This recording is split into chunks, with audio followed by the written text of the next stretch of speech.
Unspoiled Network podcast.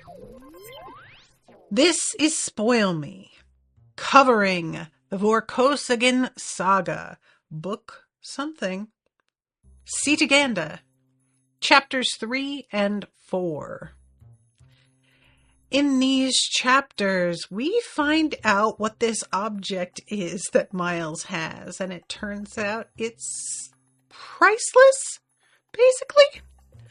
Also, the guy who, I hesitate to use the word gave it to him, is now dead. From suicide. Allegedly. Welcome to Spoil Me.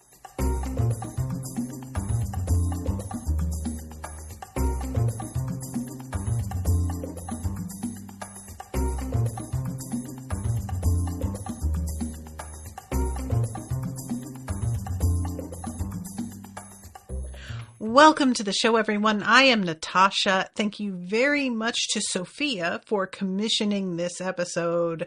Sofia, if you are out there, thank you so much. Appreciate you a lot. These chapters, you guys, were so freaking packed with information that I am just going to ask you all to please bear with me, because I felt I was relieved at one point when Miles is having a bit of a moment with his realizations of what it is that he is in possession of, and he just sort of backs off and is like, I think that's as much as my brain can hold for the day. And low key, as a reader, I was like, oh, thank God, because I'm going to be reading a lot of this aloud to you, not just so that I can personally reread and hopefully understand it better, but I would be willing to bet that some of y'all listening don't fully remember how this goes either, because it's pretty involved. So I guess we'll just have to go ahead with it. But first thing, we are dealing with this funeral that goes wildly off the rails. So Vorobyev is telling them that the place they're going is technically called Celestial Garden, but they just call it Xanadu. And they go to this building, and Ivan says, that is the biggest force dome I've ever seen. I didn't know they could expand to that size. It absorbs the output of an entire generating plant, said Vorobyev, for the dome alone, another for the interior. A flattened opalescent bubble 6 kilometers across reflected the late morning sun of Etaseta. It lay in the midst of the city like a vast egg in a bowl, a pearl beyond price. It was ringed first by a kilometer-wide park with trees, then by a street reflecting silver, then by another park, then by an ordinary street thick with traffic. The street that's reflecting silver, I had thought that it was like a figure of speech, but is it actually silver? From this height, 8 wide boulevards fanned out like the spokes of a wheel centering the city. Centering the universe, Miles gained the impression. The effect was doubtless intended. So, yeah, that sounds really, arresting. It's sort of fascinating to me as well, because, I think a lot about how, for example, New York City was set up. And we have the numbered streets, and all of that makes total sense. It's very organized. The grid-like system keeps things simple. But I also am sort of the fact that growing up in the Northeast, it's a very different beast from down here in Texas. In the Northeast, everything sort of was settled so much earlier on that you've got things a lot smaller and closer together, because there was no need to make room for cars to drive, to park, anything like that.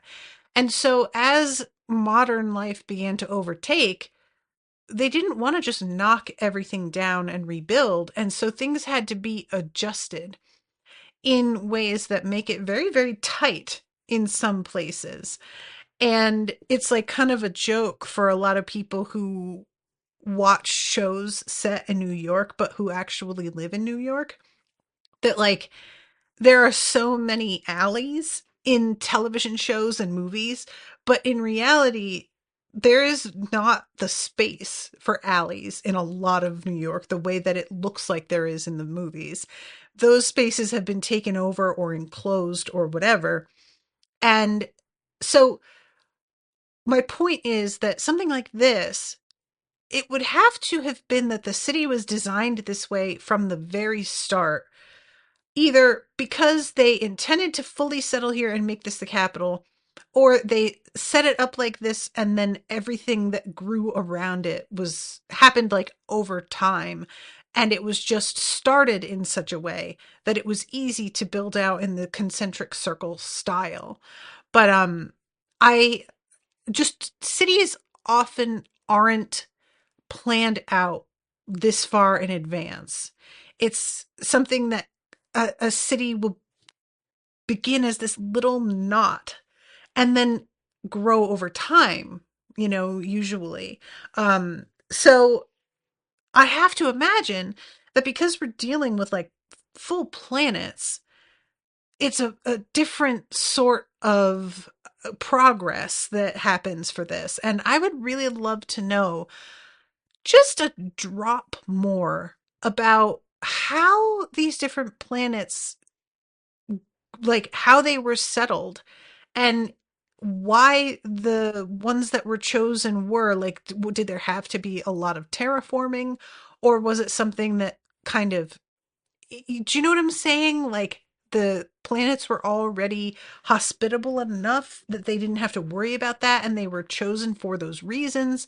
It's not like that important to the story, which is why she doesn't really talk about it. And that's totally fine. But I am personally curious, and I'm wondering if there's like, if there's other information that is not spoilery out there that I could be permitted to perhaps peruse. That's all I'm saying.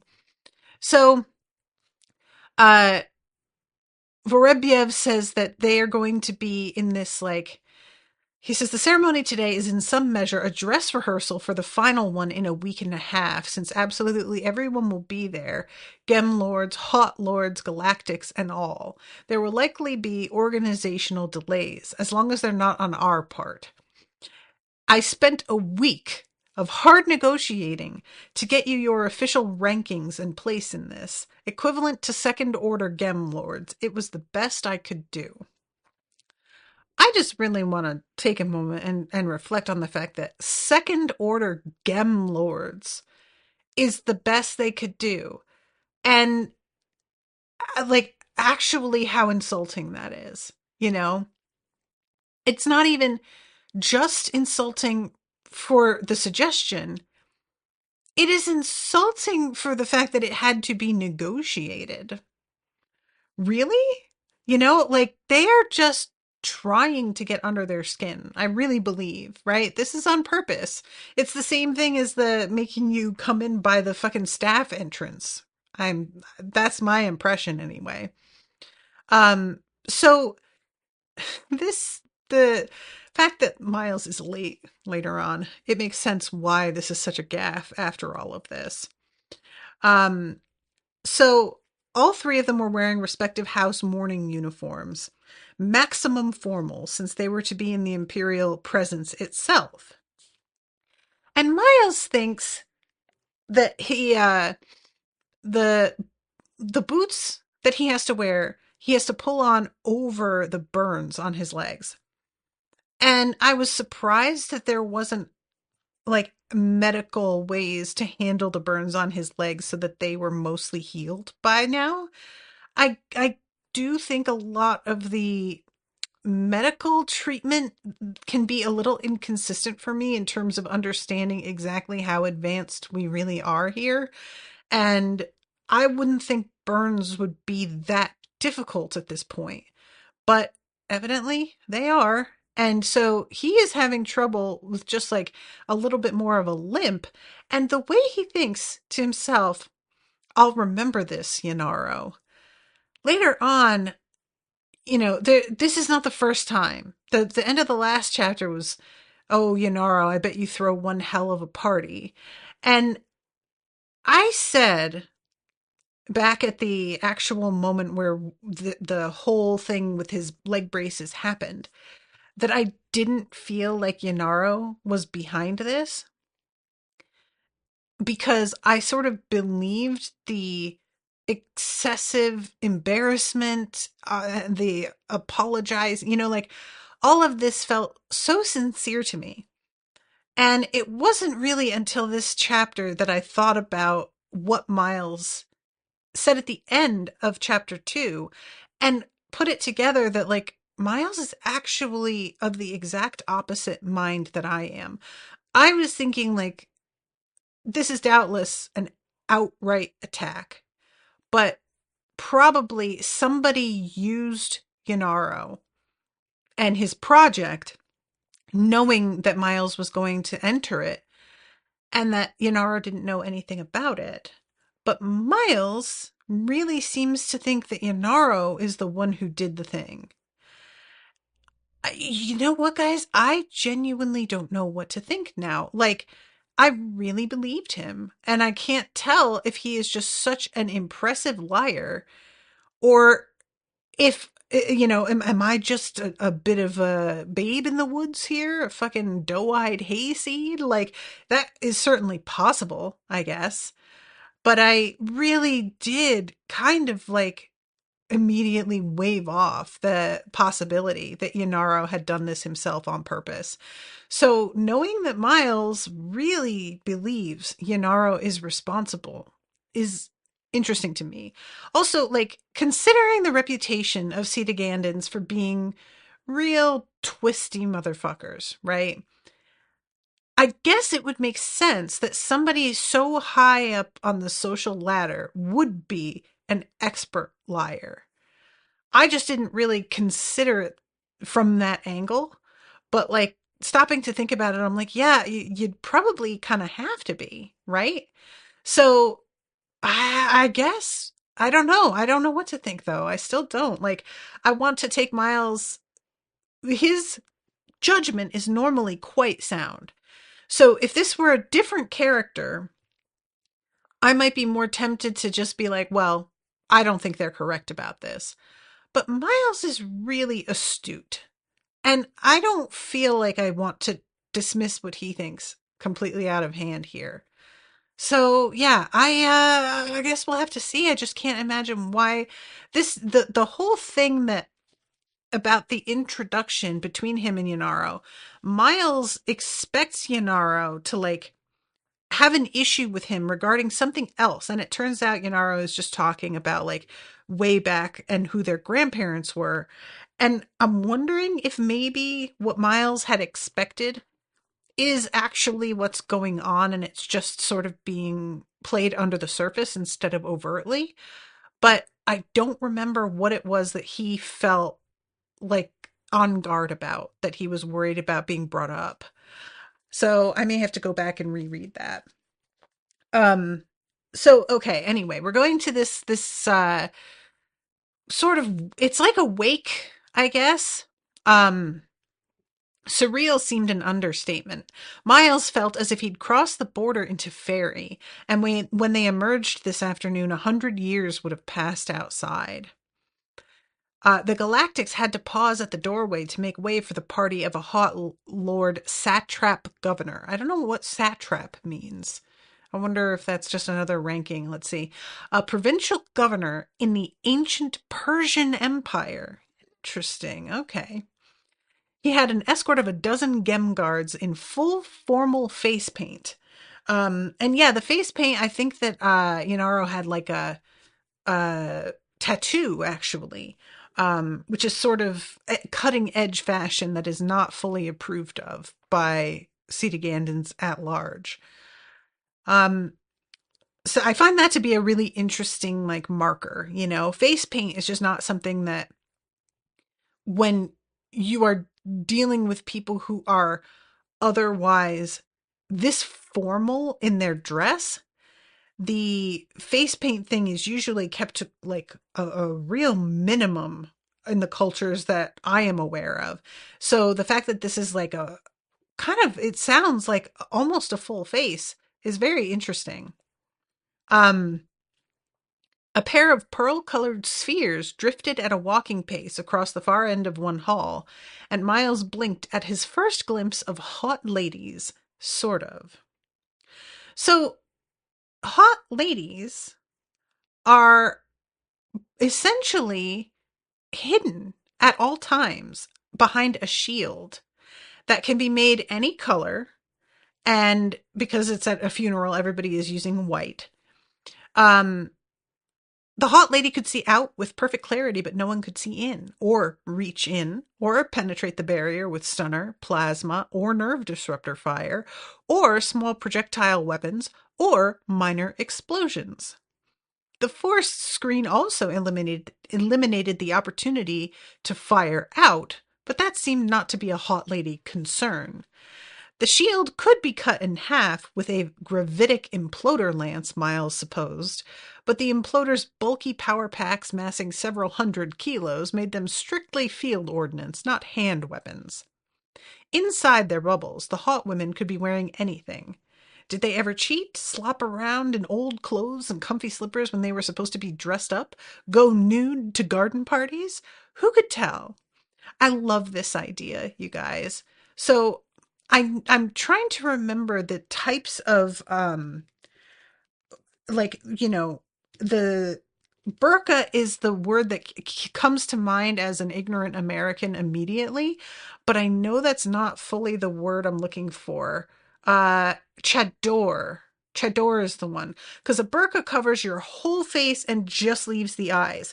So I was thinking of a chador, but honestly, considering how little of you is visible here, a burqa probably is a more correct comparison because of just how much they are completely invisible, right? Um, or a niqab, niqab or chador, because a chador shows your face. Niqab is it. I think I'm saying that correctly. It looks like it comes down to like over your shoulders and hides most of your face. Um, so I'm very grateful for Google for showing me the basics of this so that I can know what the fuck I'm talking about. But, I have definitely heard from Muslim women that they will just wear pajamas under them a lot. And that, like, part of the appeal is you don't really have to worry about what you're wearing. You can, dress up in such a way because, like, once you are in a home and you are around non-male, like, acquaintances, or the males have to be family members, I think. um I believe that you are able to take that off and be visible in your regular clothing, but a lot of the time going out running errands and stuff, you can just sort of pull this on over literally whatever. And that does sound very handy, but I will say that for me, I am so easily, I am somebody who never really tries to do more than is required when it comes to self-care stuff. So working from home has already been a challenge where I will just straight up wear my pajamas all day, and I don't feel good when I do that, and I don't like it. But I won't even like think about it. I'll just reach 10 p.m. and realize I never got dressed. So I feel like probably this wouldn't be great for me and my personality, because it would just let me do that all the time and never really like fully take care of myself. Just my personality type, especially like not needing my face to be seen. Yeah, I could really see completely setting aside a lot of the stuff I do to just maintain basic appearance because I'm not having to worry about other people's opinions anymore. Not a great place to be. Like, it's not a super healthy outlook that I only care for myself when other people can see me do it, but that is actually how I operate as of right now, so I sort of need to just get right with that and understand it. Anyway, so this winds up becoming a big thing later when he is summoned by a mysterious woman who thinks that he has the key that she wants. She doesn't tell him that's what it is yet because he stole it. I am not sure why she thinks this. If it's like, did somebody must have just lied to her about it? We know that he didn't do anything untoward, that there could be camera footage or anything. So, and whoever told her that he stole it, I would love to know exactly how they set up a believable story that he stole it, because how would Miles get anywhere to do that within the time frame of how long he has been here visiting so far? I don't know where she's getting this, but yeah. So anyway, before we get there, he has to show his gift that's going to be put at her bier, the woman who died, the Empress. And she is getting this like basically priceless artifact of a sword from Imperial ancestor Dorka Vorbara the Just, carried in the First Cetagandan War. One of several, but no need to go into that. A priceless and irreplaceable historical artifact. Here is its documentation of provenance. Oh, the major domo's feathery white brows lifted almost despite themselves. He took the packet, sealed with Gregor's personal mark, with more respect. Please convey my imperial master's thanks to yours. And evidently, they went over the top because these fucking snobs are always like attitudey about what it is they're getting. And I just can't, like, this is a sacrifice, right? Like, whatever is being put in this beer, it's just getting buried with her. It's essentially you are sacrificing an object, and just for it to be something that is this valuable, it's infuriating to me. I like completely get what the point of this whole exercise is. And it's actually kind of a neat idea to consider, but I already have such resentment to like monarchies and the elite that being asked to give up yet more for their fucking corpse, y'all, I do not think so. Doubt it. Anyway, so this is when he is contacted by this lady who has no hair and no eyebrows. Um, and she is called a Ba. Uh, Eventually, they start calling her it. He's not sure. So, like, I guess I'll say it. It's so hard for me to do that, but I'm going to try. And the Ba brings him to this, like, alcove. And there is a hot lady there. Um, so here I am. Mm, quite. And just who are you, milady, besides a very pretty soap bubble? I am the hot Ryan Degitar, or Degtiar, servant of the Celestial Lady, and handmaiden of the Star Creche. And he doesn't really know what this means, long story short. So, just getting to the point here, the whole like issue is that she thinks he's holding this over her head on purpose for some reason. And she comes into this with the real attitude of like, okay, you got what you wanted. And he doesn't know what the fuck she's talking about initially. And then finally, when she says thief, he's like, oh, that thing. And again, she's like, okay, so what do you want for it? And bracing herself for him to ask something completely unreasonable. And he's like, well, I just want to know what it is. Like, tell me, the truth about it. And she's like, you don't know what it is and don't really want anything for it? And this is when the parade starts, and he's like, oh my God, I'm so late. How can I reach you? You can't. Her voice was suddenly breathless. I have to go too. I'll send for you. The white bubble rose and began to float away. And he asks when, and she just says, say nothing of this. So this is when he rushes back, and Ivan is just like, where the fuck were you? Vorobyev is looking at him and just like, hurry up, damn it.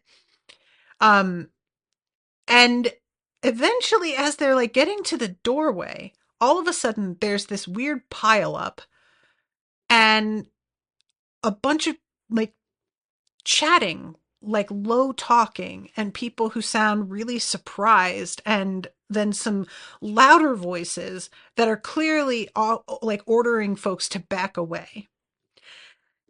And it turns out everybody is being redirected.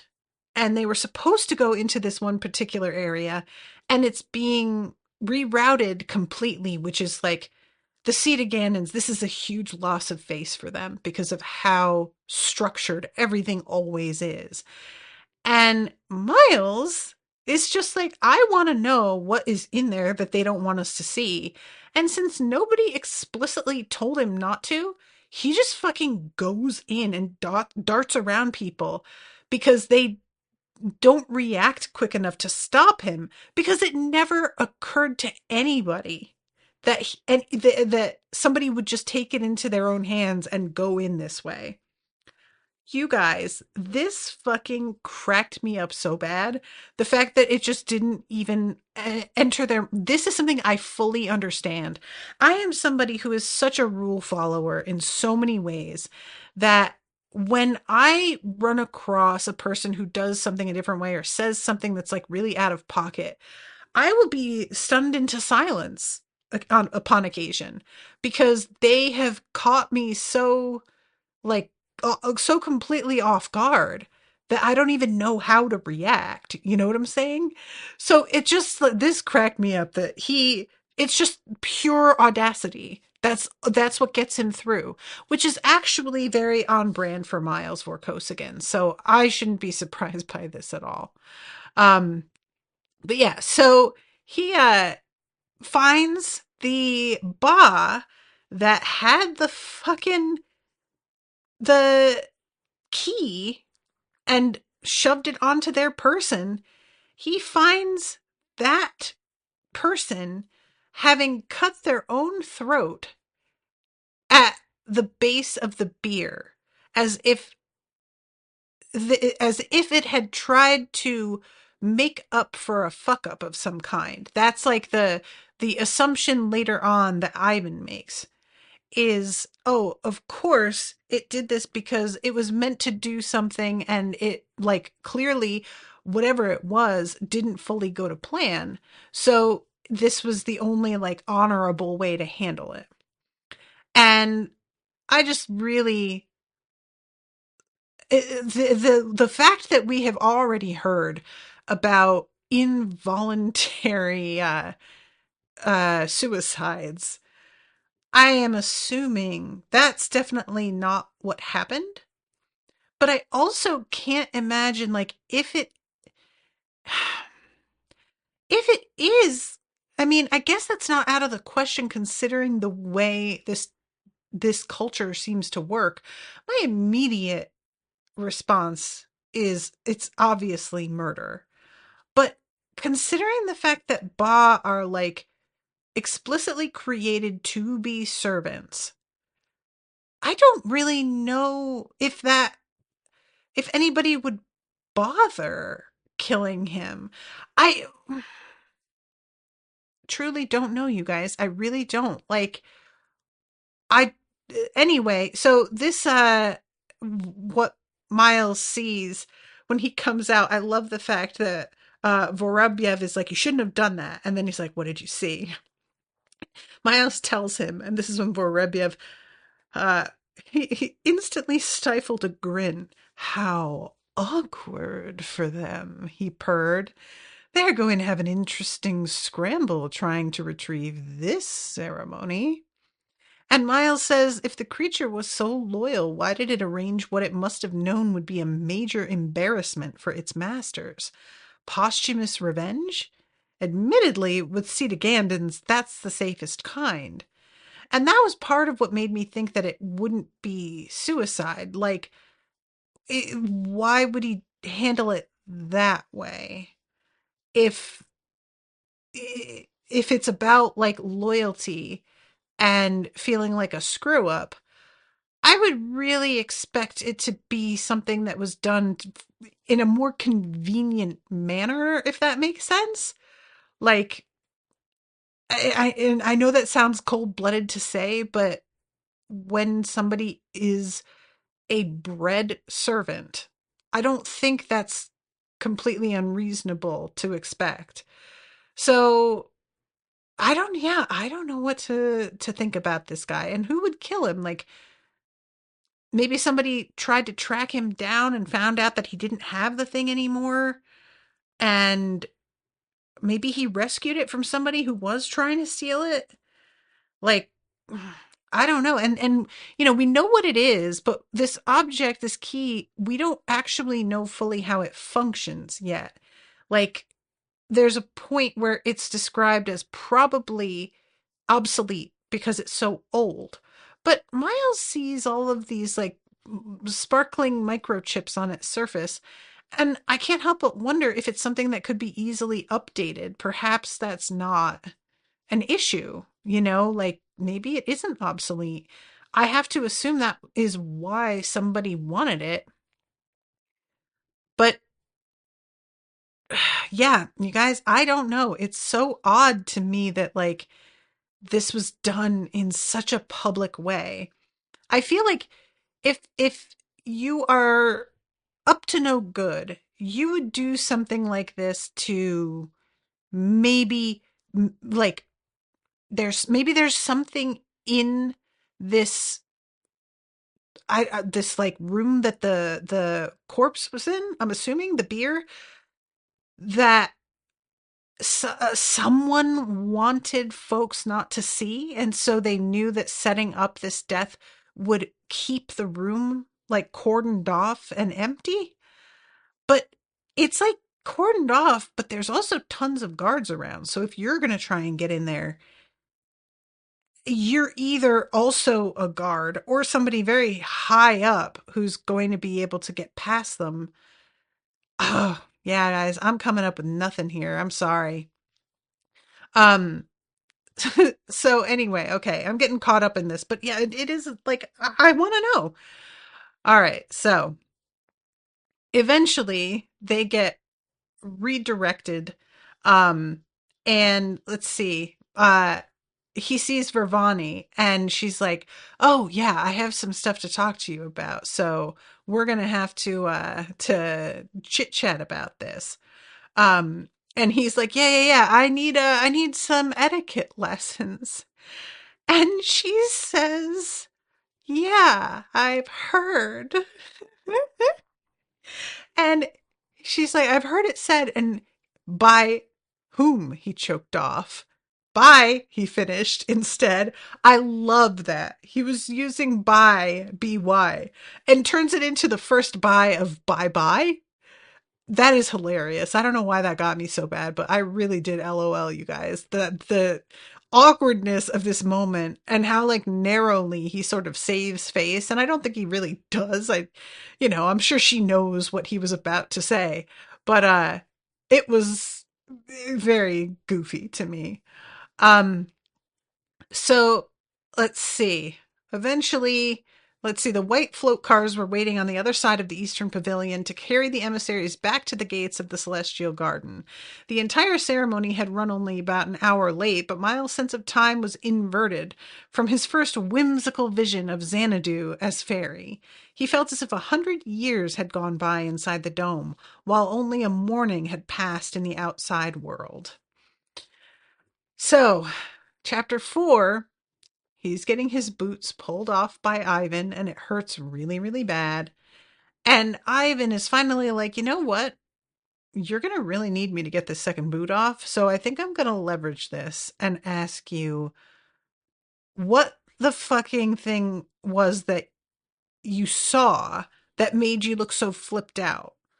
And when Miles tries to say the corpse, Ivan is like, I know you've seen messier corpses than that. Don't play with me.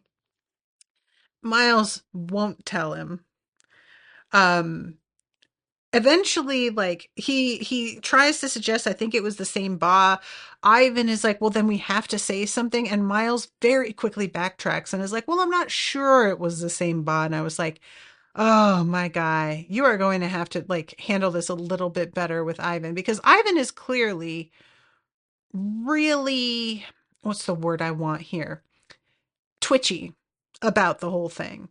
He is extremely worried that they are going to get into some bad trouble and that somebody will eventually find out that they have this and that there's going to be no decent way to explain it. Which honestly, considering how much Miles kind of left it out to be discovered, I understand that fear. It seems like it would have been found by now. But the fact that Miles isn't considering the reaction that Ivan is going to have when he tells him it was the same Ba, to me is like a little bit of evidence that Miles is slightly off his game, because I think that normally he would have seen that reaction coming, and this time it catches him by surprise. So this conversation between the two of them, eventually Miles is just like, look, dude, I know that you want to call IMSEC, but you know that I'm with IMSEC. I've like had 3 years of training and field experience. Can you please just possibly like accept that I may know what I'm doing? And in his like internal monologue, it says, how can you know something before you know it? Which I really like that sentence, because it's him sort of acknowledging the fact that he is totally dead certain that having this is something very significant that he can't just tell anybody about, but he has no real basis for that. It's just an instinctual response. And he thinks about how, like, intuition is just processing subconscious clues, which I think is true. Um, but I don't exactly know what those clues are, you know? And it's got, because like Ivan was there and Ivan isn't processing clues the same way, because we know, no offense, Ivan, you really aren't quite as smart as Miles is.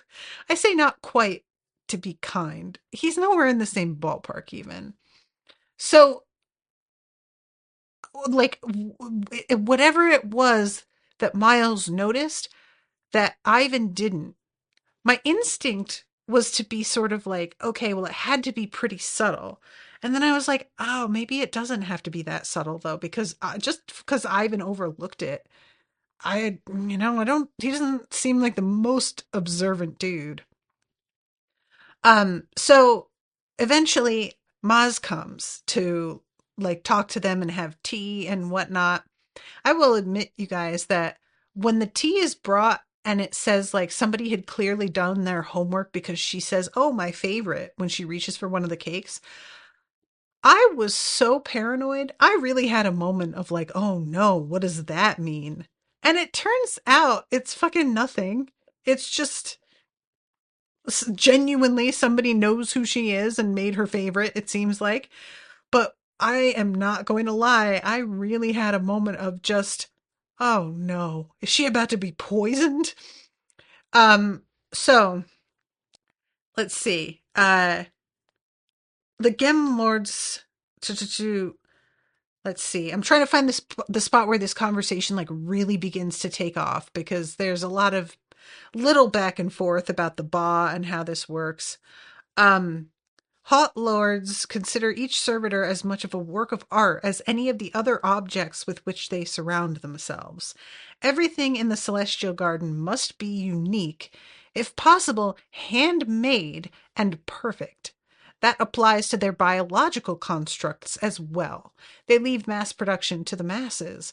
I'm not sure if it's a virtue or a vice the way the Hot do it, but in a world flooded with virtual realities and infinite duplication, it's strangely refreshing if only they weren't such awful snobs about it. And that is like, that's the thing. Anytime that people are valuing something in particular, that's not an inherently bad thing. But when you begin to like look down on people, that's a whole other issue. And it's just fascinating to me that the way that this all works genetically as well. So she says it's the seal of the star crash, the symbol that he asked her to find out about. And he says, is it hottish? And she says, supremely. Uh, and when he asks like for more info, she says that she has a little video thing that she brought that he can look at. And he's so pleased. He's like, oh, I just love competent females. Do you have a younger sister? Miles, sir. So this is when we have this really interesting culture shared. So, okay. Among the Hot, they don't deal directly with each other to have egg and sperm united and the resulting embryo deposited in a uterine replicator the way normal people do. Every genetic cross is negotiated and a contract drawn between the heads of the two genetic lines. The Cetagandans call them constellations, though I suppose Eubaryarans would call them clans. That contract must be approved by the emperor, or rather by the senior female in the emperor's line, and marked by the seal of the Star Creche. For the last half-century since the present regime began, that senior female has been Hot Lisbeth Degtiar, the emperor's mother. It is not just a formality. Any genetic alteration, and the Hot do a lot of them, have to be examined and cleared by the Empress Board of Geneticists before they're allowed into the Hot genome. You asked me if the Hot women had any power. The Dowager Empress had final approval or veto over every Hot birth. And when Miles asks if the Emperor can override her, she actually doesn't know. And she says that they are just very, very secretive about a lot of this information. So then he says, so who's the new senior female inheriting the seal? And she says, nobody knows. The emperor hasn't made a public announcement. The seal is supposed to be held by the emperor's mother if she lives, or by the mother of the heir apparent if the dowager is deceased. But the Cetagandan emperor hasn't selected his heir. Interesting. I like it's a piece of the puzzle, but it doesn't really give me any further insight. Um and Miles is like, all right, so he has three sons, so he'll probably pick one of the mothers. And she says, well, he could hand things over to an aunt or one of his mother's kin in general, just for now. Um Ivan asks, do the Hot Lords marry? Like, the genetic contracts have to be kind of equivalent to that, right? And she's like, no, not really. Like, they will have long running sexual friendships and relationships, but that's like as close to marriage as it gets. And those don't have anything to do with reproduction. Um, let's see. I'm trying to find the spot. The simplest contract is a one-time usage. A single child is created who becomes I hesitate to use the term property, who is registered with the constellation of the male parent and raised in his constellation's creche. These decisions aren't made by the principals. The two parents may never even have met each other. These contracts are chosen at the most senior level of the constellation by the oldest and presumably wisest heads, with an eye to capturing a favored genetic line or setting up for a desirable cross in the ensuing generation. You guys, I mean, let's just be real about this. This is full eugenics. And there was a point in like the last chapters where Miles was remarking how attractive a couple of these women were. And now I'm sort of realizing like, oh yeah, because they're eugenicists, like they are breeding people probably for physical beauty as much as anything else, because this is clearly a culture obsessed with the aesthetic. So there's something about this, like once I step back, I'm like, ew, this is also like so gross, just eugenics is just icky in general. um so at the other extreme is a lifetime monopoly, or longer in the case of imperial crosses. When a hot woman is chosen to be the mother of a potential heir, the contract is absolutely exclusive. She must never have contracted her genome previously and can never do so again unless the emperor chooses to have more than one child by her. She goes to live in the celestial garden in her own pavilion for the rest of her life. Miles rightfully asks, is that a reward or punishment? And she's just like, it's power. And it's a lot of power. So, yeah, this is something that women very much are like after. Um, Even being the mother of one of the losers, a prince candidate or a satrap governor, is no bad deal. It's also why, in an apparently patriarchal culture, the output of the hawk constellation is skewed to girls. A constellation head, clan chief in Baryaran terminology, can never become an emperor or the father of an emperor, no matter how brightly his sons may shine, but through his daughters, he has a chance to become the grandfather of one. Advantages accrue to the Dowager Empress's constellation. The Degtiar were not particularly important until 50 years ago. Um, so Miles says, so the Emperor has sons, but everyone else is mad for daughters. And once or twice a century, when a new Emperor succeeds, anyone can win the game. And Ivan is the one to ask about sex, is horrified when he finds out that's not really as big a deal. And she's like, well, I mean, it's really social. It's like a game. And she says it's really weird from what I've been able to gather, but they are such racists that they never fuck anybody outside their own genome. So it's unlikely you're going to have to worry about their attitude. And Ivan is really bummed, which makes sense because he's surrounded by exceptionally gorgeous women and then being told, like, oh, don't worry, none of them are going to want to fuck you. Aw, poor Ivan. Um, Also, it turns out that they live with family until they're like 50 years old. And she is realizing maybe that's why they become so reclusive in older age, because they have been forced to live with people for so long that they finally get to be fucking alone. Which guys, I had roommates for a brief time in different stages of my life, and I cannot tell you all how much I hated it. Like, I have such anxiety in general, and then the anxiety that I have around being around other people in any setting, I'm always like desperate to be liked or to do the thing correctly or whatever. And you inevitably fuck up. That's just part of living with a person, and it would just eat at me so bad. And also, I am somebody who suffers from depression, and I'm not always on top of my shit. So it was just like, ugh, God, the anxiety, it's just awful. I never want to have to live like that again. So yeah, I can really understand just going and being by yourself being delightful.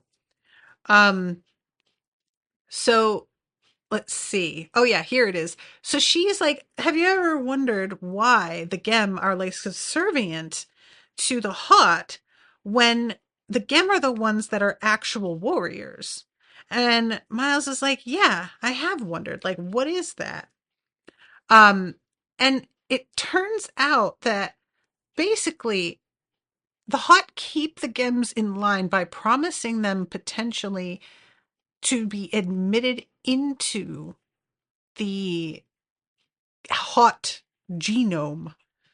Um, there is no higher reward in the Cetagandan system than to be imperially assigned a Hot lady wife.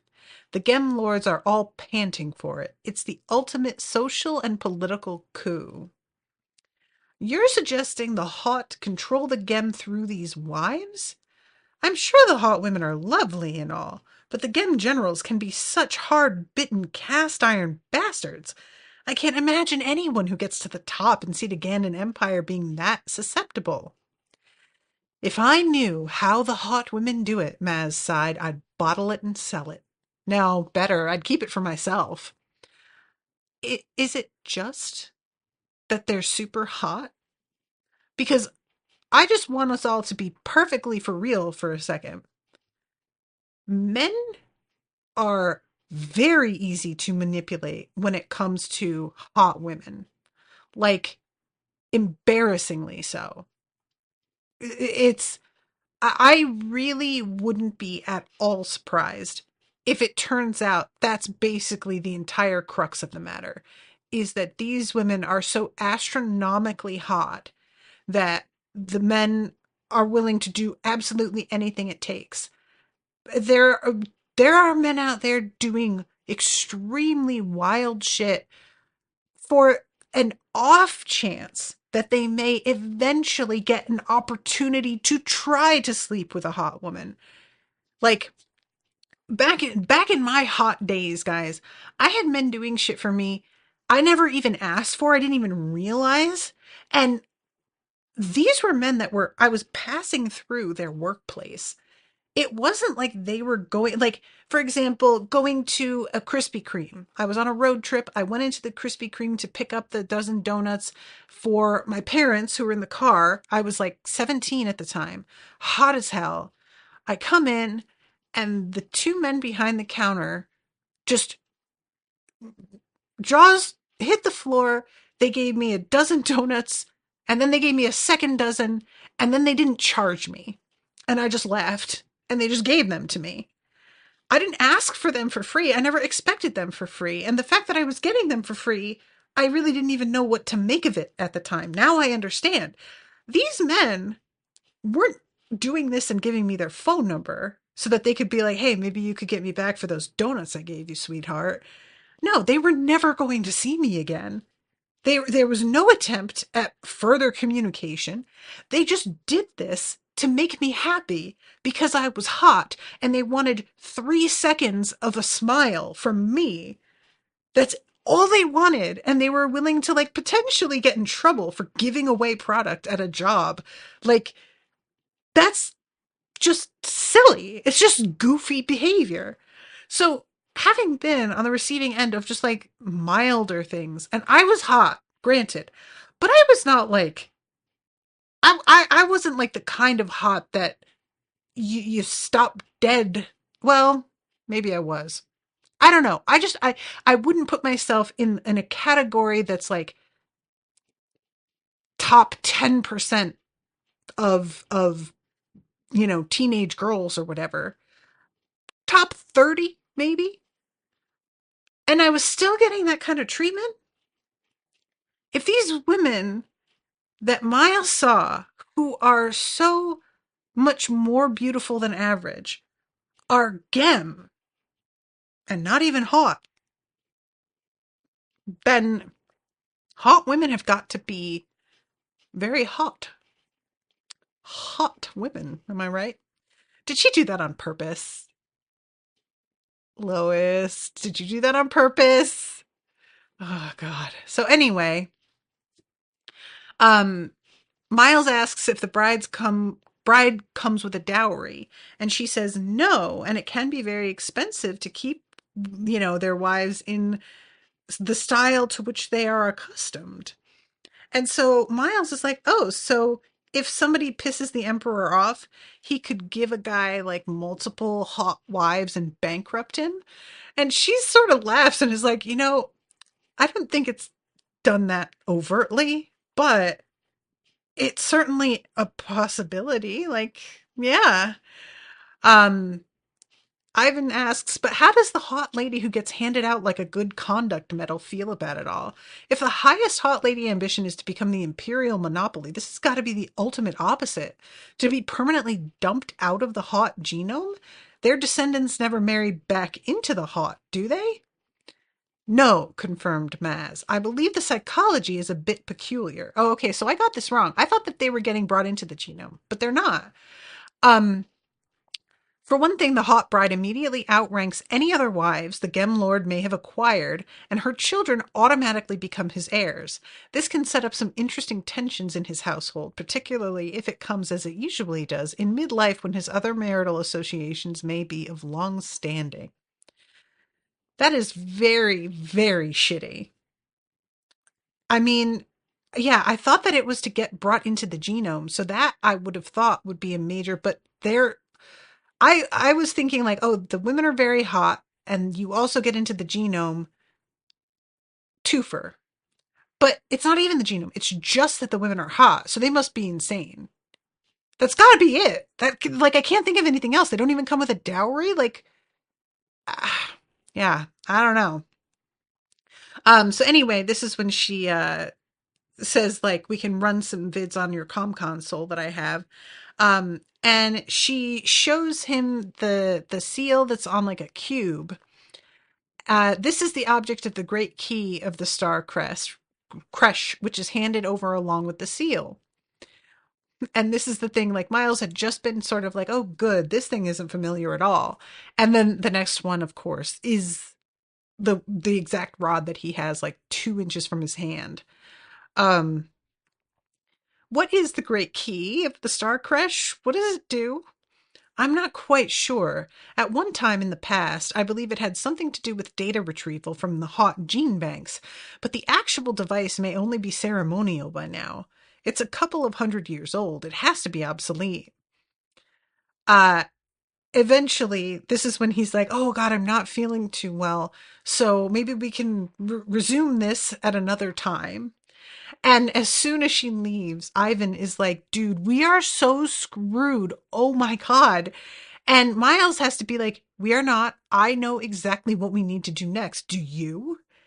And Ivan stops and is like, all right, what is it? And Miles is like, just leave it to me. I think I know exactly who I need to bring this to, and nobody needs to know about it. And Ivan says, well, the rightful owner is supposed to be the Cetaganda emperor. So what are you talking about? And Miles, well, ultimately, yes. What I mean is, I'm going to bring it back to the person who's like in charge of it and who I think is pretty fucked up over the fact that they lost this thing. If I can get it back to her quietly, I don't think she's going to go around talking about losing it. Although I do wonder how she lost it. Something was not adding up, just below his level of conscious perception. What was Balura doing with the thing in an orbital transfer station in the first place? Why had it disabled the security monitors in the docking bay? And this is when Ivan is like, well, he was taking it somewhere and he like lost it because of us and cut his throat. I feel like we just killed him. It never did us any harm. It just blundered into the wrong place and had the bad luck to startle us. Is that what happened? Miles murmured. Really? Is that why I'm so desperately determined for the story to be something, anything else? I don't feel like this makes any sense. This dude was coming in in a fashion. This guy was coming in with an aggressive vibe. I don't know that he was necessarily meaning them harm, but he was definitely coming in hot. The sort of circumstantial aspect of this, it doesn't make any sense. Like Ivan, that doesn't hang together. I don't know. Um, let's see. Miles is like, if the key was that important, why wasn't the Ba traveling with a squadron of Gem guards? And they get interrupted here. Vorobyev comes in. While you were in session, this invitation arrived for you both from Lord Yenaro, along with assorted, profound apologies for last night's incident. Embassy security has opened, scanned, and chemically analyzed it. They report the organic ester harmless. It is up to you whether or not to accept. If you concur the unfortunate side effect of the sculptor's power field was an accident, your attendance might be a good thing. It would complete the apology, repairing face all around. And Miles is like, oh, we're definitely going to go. And I was just sort of, because, the fact that he is so certain that Yenaro did this on purpose adds a different flavor to him going to this party. So, well, party, it's not a party. It's, I don't even know what to call it. So let's see. Wasn't Colonel Voriti due back today? He's run into some tedious complications, but in view of that odd incident at the Amerilakan embassy, I've sent a subordinate to replace him. He should be back tomorrow. Do you wish a bodyguard? Not openly, of course. That would be another insult. That is so funny to me. Just like a bodyguard is an insult. I mean, considering how Cetagandans have behaved towards Baryarans. Oh well, insult them then. Fuck them. I don't know. It's just that, haven't you came in through the servants' entrance and you wouldn't even let them be like first gem lords in the seating arrangement. I don't know. It seems like fuck you. Um, let's see. Um, Please don't break ranks like that again. One learns to interpret certain pained looks. The Cetagandans would consider it impolite to protest, but should unpleasant incidents pile high enough, not too impolite for them to take some sort of indirect and arcane retaliation. You two will be gone in 10 days, but I will still be here. Please don't make my job any more difficult than it already is. And this was like really particularly difficult for me because it's one thing to make your own life difficult and it's another thing to make somebody else's, and I would just be feeling so guilty. Um so let's see. Miles is like, well, if we go to Yenaro's, I'm just going to have to be on my guard. It would be a grievous insult if something were to happen to me, so I just have to like rely on that as my defense. Should another accident occur, I assume it will be equally subtle and non-fatal and equally infuriating. Um, do you think these incidents could all possibly be related? Ivan nodded toward the perfumed papers still in Miles' hand and toward the comm console desk drawer. I admit I don't see how. Do you think they could possibly all be unrelated coincidences? Ivan frowned, digesting this. Yeah, that's the question. That doesn't make any sense. And then Ivan says, how are you planning to get rid of the Empress's dildo? That's what he's calling it. I can't even be mad at it. And so he says there's a lady's reputation involved. Horseshit. Are you running some kind of big secret rig for Simon Ilian? If I were, I couldn't tell you. Now could I? Damned if I know. Well, it's your funeral. And that's the end of chapter 4. So I have no idea where we're going with this, but I'm very, very eager to find out. Really good thing we've cut back on the chapters, guys. Look at this. Only 2 chapters. It felt short to read, but evidently a bitch can talk. Thank you all so much for listening. Appreciate you all. And thank you to Sofia for commissioning this one. Until next time, toodaloo, motherfuckers.